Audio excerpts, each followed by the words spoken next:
পাকিস্তানকে শুধু হারানো নয়, একেবারেই হোয়াইট ওয়াশ। আর এই জয়ের পর এবার বাংলাদেশের হাতে উঠেছে আরও বড় এক স্বীকৃতি।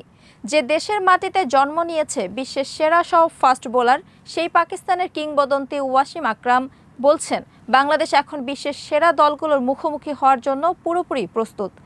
একসময় বাংলাদেশকে বলা হতো স্পিন নির্ভর দল, কিন্তু সময় বদলেছে। এখন গতির ঝড়ে প্রতিপক্ষকে কাঁপাচ্ছে টাইগাররা। নাহিদ রানার গতি, ব্যাটসম্যানদের ধারাবাহিকতা আর দলের সামগ্রিক আধিপত্য দেখে মুগ্ধ পাকিস্তানের সুলতান অব সুইং ওয়াসিম আকরাম। তাহলে কি বাংলাদেশ টেস্ট ক্রিকেটে নতুন এক যুগের সূচনা করে ফেলেছে? এ নিয়ে বিস্তারিত থাকছে প্রতিবেদনে।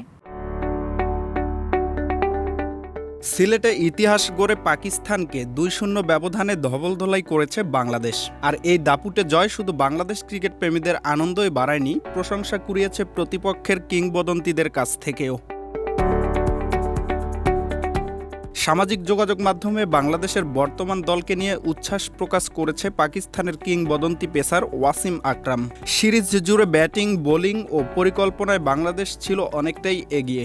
সিলেট টেস্টে ৭৮ রানের জয় নিশ্চিত হওয়ার পর ওয়াসিম লিখেছেন, পাকিস্তানের টানা দ্বিতীয় হার হতাশাজনক হলেও বাংলাদেশকে পুরো কৃতিত্বই দিতে হবে,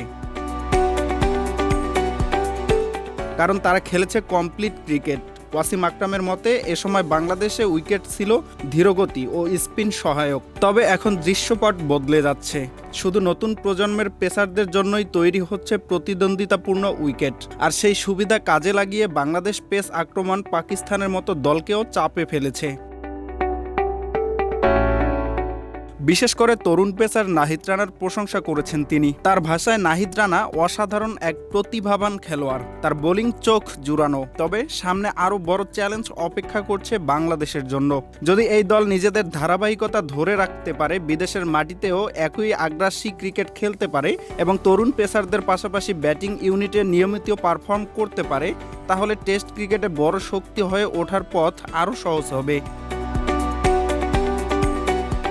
পুরো সিরিজে বল হাতে ১৩ উইকেট নিয়ে শীর্ষে ছিলেন তাইজুল ইসলাম, ১১ উইকেট নিয়ে দ্বিতীয় স্থানে নাহিদ রানা। আর ব্যাট হাতে মুশফিকুর রহিম করেন ২৫৩ রান, লিটন দাস করেন ২৩৯ রান। পাকিস্তানকে হোয়াইট ওয়াশ করে বাংলাদেশ যেন আরেকবার জানিয়ে দিল, এখন তারা শুধু চমক দেখানো দল নয়, বরং বড়দের চ্যালেঞ্জ ছুড়ে দেওয়ার মতো এক শক্তিশালী দল।